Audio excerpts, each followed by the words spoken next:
రేవంత్ రెడ్డి గారు మొన్న సామాజిక న్యాయ సమరబేరి అని ఒక మీటింగ్ పెట్టుకొని దాంట్లో రైతులకు మేము ఇది చేసినాం అది చేసినాం 18 నెలల కాలంలో మొత్తం కూడా రైతులను రాజులు చేసినామని చెప్పేసి చెప్తూ నేను ఛాలెంజ్ విస్తున్నా, దీని మీద కేసీఆర్ వస్తాడా, కేటీఆర్ వస్తాడా, లేకపోతే మోడీ వస్తాడా, కిషన్ రెడ్డి వస్తాడా, నేను చర్చకు సిద్ధమన్నాడు.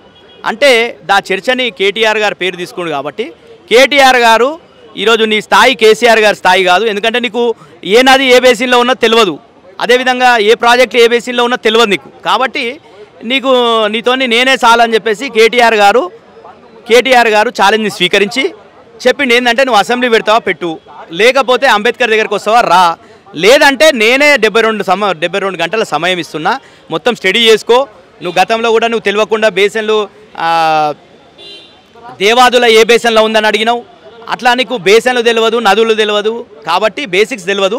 నువ్వు ఆ బేసిక్స్ అన్నీ నేర్చుకొని 72 గంటల సమయం ఇస్తున్నా, సోమాజిగూడ ప్రెస్ క్లబ్లో 8వ తారీఖు రోజు 11 గంటలకు మేము సిద్ధంగా ఉంటా అని చెప్పిండు.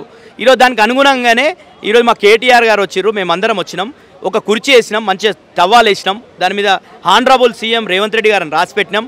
అయినప్పటికీ ఆయన ఇక్కడ చర్చకు రాకుండా దాని మీద మాట్లాడకుండా ఢిల్లీకి పైకం కట్టడానికి ఢిల్లీకి పోయిండు.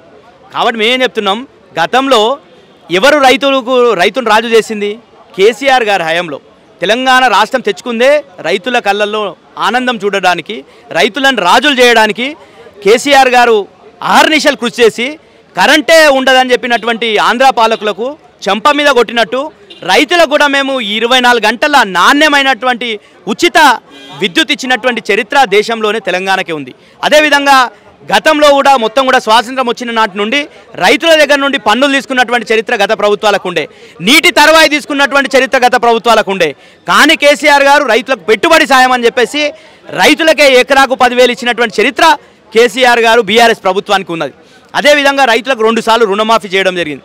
అదేవిధంగా ఏదైనా రైతు అకాల మరణం జరిగితే ఆయనకు 5 లక్షల రూపాయల బీమా చేసి రైతు బీమా పథకాన్ని తీసుకుని వచ్చింది కేసీఆర్ గారు.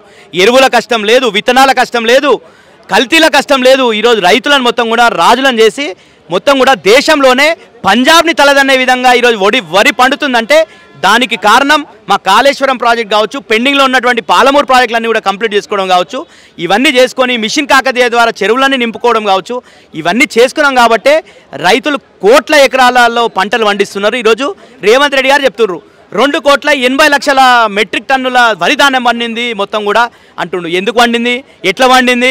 నువ్వేమన్నా ఒక ప్రాజెక్ట్ కట్టినావా, ఒక కట్టేసినావా, నువ్వు ఒక తట్టెడు మట్టి తీసినావా, నువ్వు ఏం చేసినావు?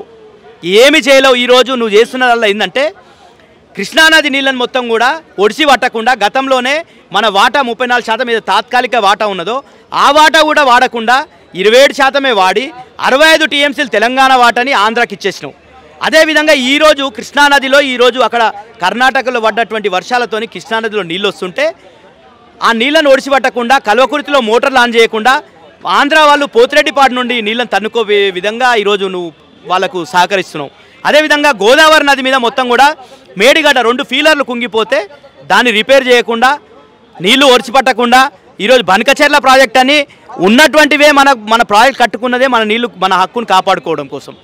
అవిట్లకు అడుగడుగున అడ్డుపడ్డటువంటి చంద్రబాబు నాయుడు అడుగులకు మడుగులొత్తుతూ నీ శిష్యరికం మొత్తం కూడా గురు దక్షిణగా మొత్తం కూడా గోదావరి నీళ్లు కృష్ణా నీళ్ళు మొత్తం కూడా చంద్రబాబుకు అప్పనంగా అప్పచెప్తున్నావు. కాబట్టే మా హరీష్ రావు గారు ప్రెస్ మీట్ పెట్టి చెప్పిండు బనకచెర్ల మీద మొదటిసారిగా బనకచెర్ల కడుతున్నారు, మనకు అన్యాయం జరుగుతుంది తెలంగాణకు అని చెప్పినటువంటిది మా నాయకుడు హరీష్ రావు గారు చెప్తేనే మీకు సోయి వచ్చి ఈరోజు బనకచెర్లకు పర్మిషన్ తాత్కాలికంగా పర్యావరణ పర్మిషన్ లేవని చెప్పి పెండింగ్లో ఉంది. కానీ ఇప్పుడు కూడా వాళ్ళు కట్టుకుంటారు. రేవంత్ రెడ్డికి ఎంత సోయి ఉందంటే తెలంగాణకు నికర జలాల్లోనే 968 టీఎంసీలు ఆల్రెడీ అలొకేటెడ్ ఉన్నాయి, అన్ని రకాల అనుమతులు వచ్చి ఉన్నాయి. అవన్నీ కూడా మర్చిపోయి 1000 టీఎంసీలు ఇచ్చి ఏమైనా చేసుకోండి అంటుడు. ఆయన తెలివి ఆ విధంగా ఉంది. ఈరోజు వరద జలాలు 3000 టీఎంసీలు ఉన్నాయి, అంటే సముద్రంలో కలిసేటటువంటి ఎక్సెస్ వాటర్ 3000 టీఎంసీలు ఉన్నాయి. కేసీఆర్ గారు 2020లోనే అపెక్స్ కౌన్సిల్కి సిడబ్ల్యూసీకి లేఖ రాసి చెప్పేది ఏంటంటే మాకు ఏదైతే హష్యూడ్ వాటర్లో నికర జలాల్లో ఏదైతే విధంగా 65% వాటా ఉందో మీద పోయేటటువంటి ఎక్సెస్ వాటర్లో కూడా 65% వాటర్ అలొకేషన్ ఉండాలి. అంటే 1950 టీఎంసీ తెలంగాణకు వరద జలాల్లో, అదేవిధంగా నికర జలాల్లో 968, టోటల్ 2918 టీఎంసీలు తెలంగాణ వాటా అని కేసీఆర్ గారు కొట్లాడితే ఈయన 1000 టీఎంసీలు ఇచ్చి మొత్తం తీసుకుపోవని చెప్తుండ్రు రేవంత్ రెడ్డి గారు. ఈరోజు నియామకాలు నియామకాల విషయంలో మొత్తం కూడా ఈరోజు రేవంత్ రెడ్డి గారు చేస్తున్న నియామకాలు ఎన్ని? ఈరోజు 60,000 ఉద్యోగాలు ఇచ్చినా ఈయన్నే పెడతా లెక్క పెట్టుండి అన్నాడు. నువ్వు నోటిఫికేషన్ ఇచ్చినావా? ఎన్ని ఉద్యోగులకు నోటిఫికేషన్లు ఇచ్చినావు? మాకు కాదు చెప్పాల్సింది.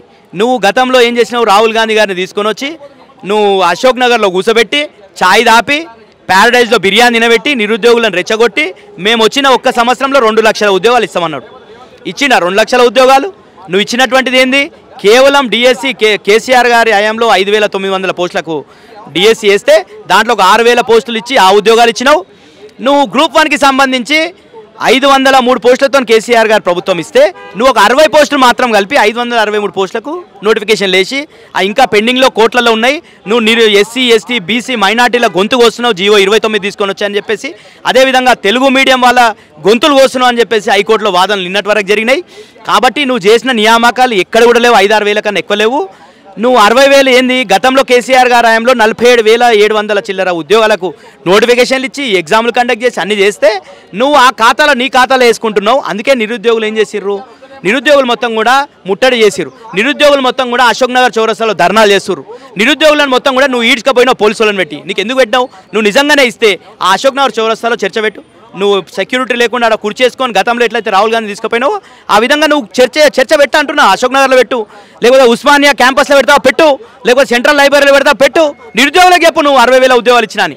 ప్రజలు మొత్తం మోసం చేసి రైతులను 2 లక్షల రుణమాఫీ అన్నాడు, 30-40% చేసి అదాన్ని ఎగ్గొట్టింది. మొత్తం 12,000 కోట్లు మాత్రం వేసి 21,000 కోట్లు వేసినా అని చెప్తాడు. ఇట్లా ప్రతిదీ అబద్ధమే. మొన్న 9,000 కోట్లు ఫస్ట్ టైం ఎంత ఎగ్గొట్టిండు? ఫస్ట్ గతంలో ఏం చెప్పిండు? రైతు బంధు కేసీఆర్ గారు 10,000 వేస్తుండే ఎకరాకి, నేను 15,000 వేస్తా అన్నాడు. వేసిండా 15,000? ఫస్ట్ విడతల కేసీఆర్ గారు ఎన్నికల ముందు పెట్టినటువంటి పైసలే 5,000 ఇచ్చి మళ్ళీ ఒక విడత ఎగ్గొట్టి మొన్న విడతల సగం 2-3 ఎకరాలకు ఇచ్చి ఈరోజు ఏమో మొత్తం కూడా ఎన్నికలు వచ్చినాయి కాబట్టి, స్థానిక సంస్థల ఎన్నికలు వస్తున్నాయి కాబట్టి ఆ ఎన్నికల ముందు ప్రజల్ని మెచ్చిగా చేసుకోవడానికి, రైతులను మెచ్చిగా చేసుకోవడానికి నువ్వు 9,000 కోట్లు అంటున్నావు. అది కూడా 8,265 కోట్లు మాత్రమే వేసిందని చెప్పేసి వాళ్ళ ఖర్గే గారే ఆయన 9,000 కోట్లని అదే స్టేజ్ మీద చెప్తే ఖర్గే గారు 8,265 కోట్లని ఖర్గే గారు చెప్పిండు. కాబట్టి నువ్వు రైతులను మొత్తం కూడా నట్టేట ముంచినావు. ఈరోజు ఎరువులు దొరుకుతలేవు. గతంలో 10 సంవత్సరాలు ఎప్పుడన్నా ఎరువుల కోసం రైతులు కష్టపడరా?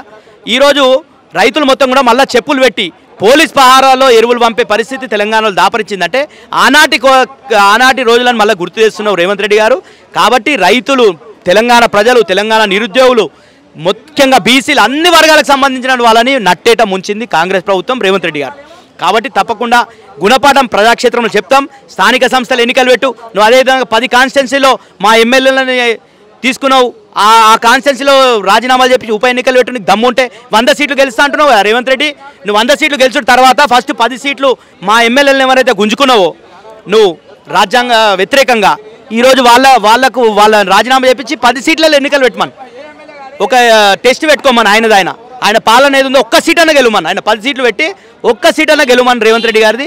దానికి దేనికంటే దానికి ఛాలెంజ్.